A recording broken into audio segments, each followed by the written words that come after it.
এখনো পর্যন্ত সব দেহের তো কোনো চিহ্ন পেলাম না। কি করা যায় বলতো? দেহ না নিয়ে গিয়ে গুরুদেবের সামনে দাঁড়াবো কি করে?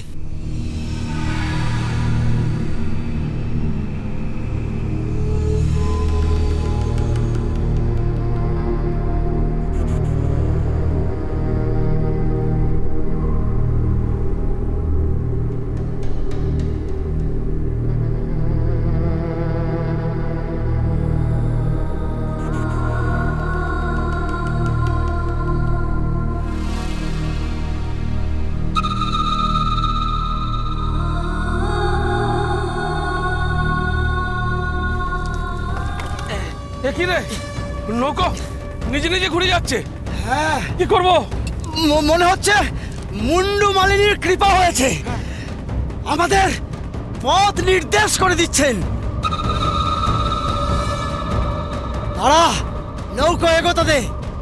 জয় মা কালী, জয় মা কালী। জয় মা কালী। গুরুদেবের আদেশ যেন পালন করতে পারি।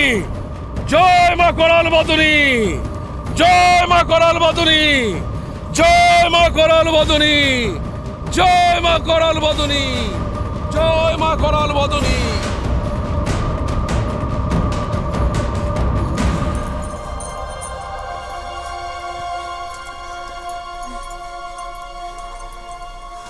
আমি কোথায়?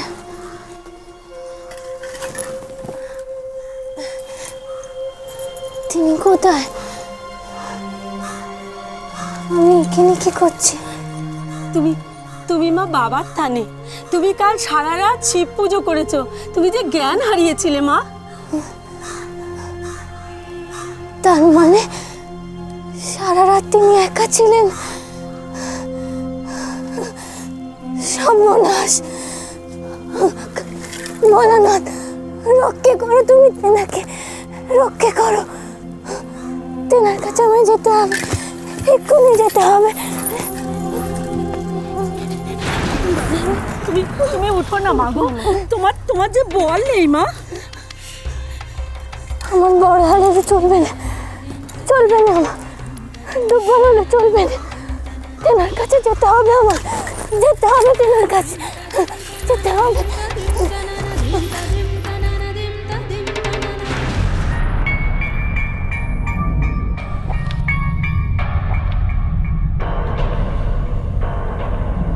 এই ঘাটে ওটা কি দেখা যাচ্ছে রে?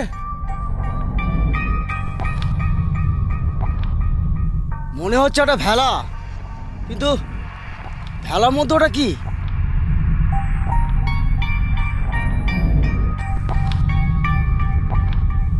মনে হচ্ছে সব দেহ সাপে কেটেছে, তাই ভাসিয়ে দিয়ে গেছে। না না না না, ভাসাবে কেন? তাহলে ঘাটে বেঁধে রেখেছে কেন? মনে হয় সঙ্গে কেউ আছে।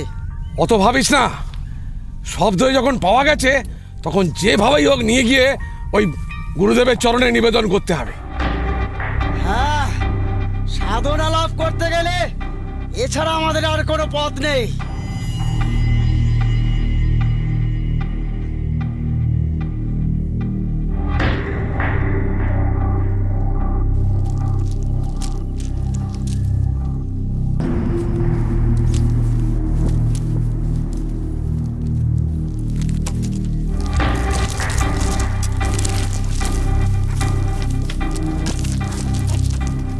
চলো চলো চলো চলো।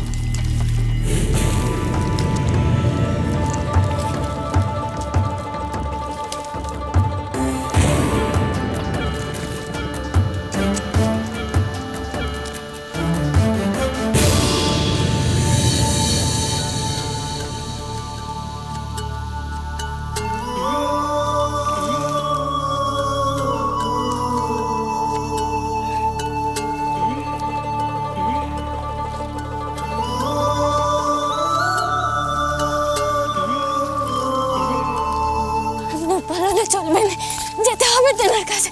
আমার চলবে না, যেতে হবে। একলা আছেন তিনি, পালালে চলবে।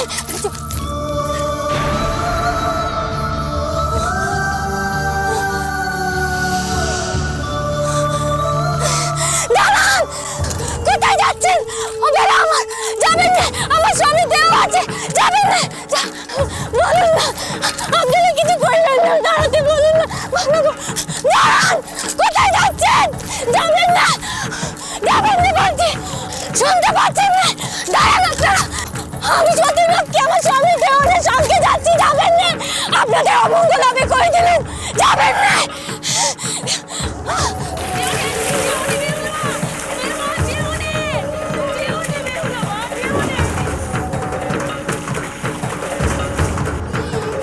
পদ্মা, পদ্মা, বেহুলা যে জলে ঝাঁপ দিল, ওই শিষ্যেরা এখন সন্দেহের জন্য মরিয়া হয়ে আছে। পদ্মা, বেহুলা যদি ভয়ঙ্কর কাপালিক দেশকে না পেরে ওঠে।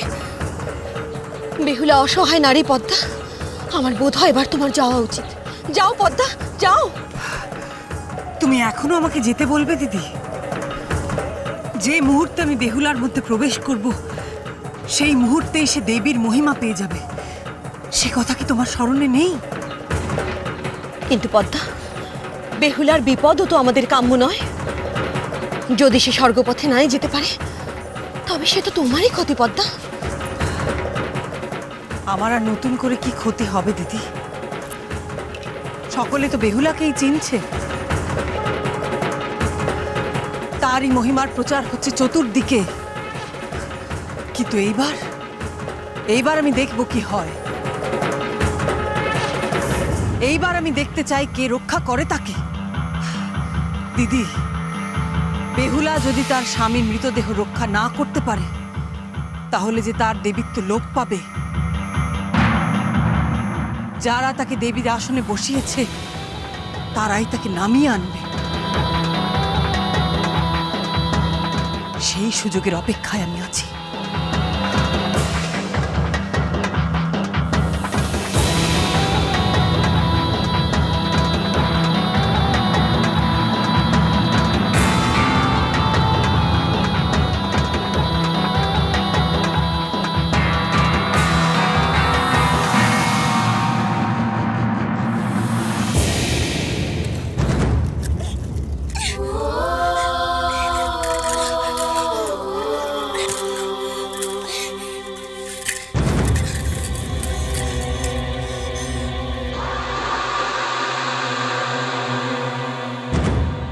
আমরা তন্ত্র সাধক বাবা ভৈরবনাথের শিষ্য।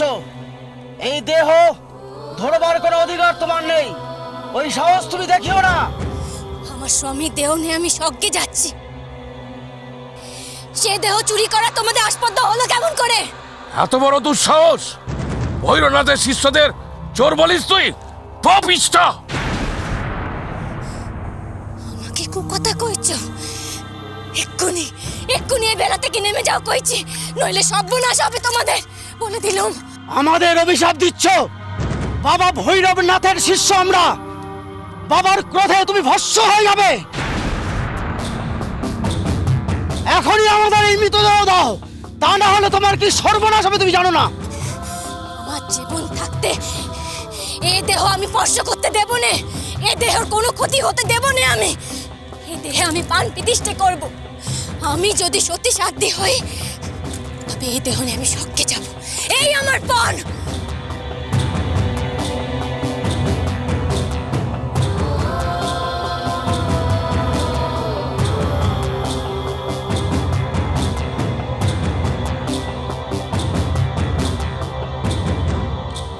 বলছিলাম যে দুঃস্বপ্ন তো সত্যি নাও হতে পারে। আর যদি সত্যি হয়, আমার বাঁচা লকাই যদি সত্যি হারিয়ে যায়, মা মনসা রুষ্ট হলে অনেক কিছুই করতে পারেন। জানি না কি করবে। আগেও তো মা মনসা রোষে আমার 7 জন বেটাকে হারিয়েছি। তাহলে কি আবার আমরা আমাদের শীতের সিঁদুরের আশা আবার নতুন করে হারাবো মা? না না, কিছুতেই না, কিছুতেই না। তার চেয়ে বরং আমরা আবার মা মনসার পুজো করি। সেই যে লকেট জন্মের আগে করেছিলাম,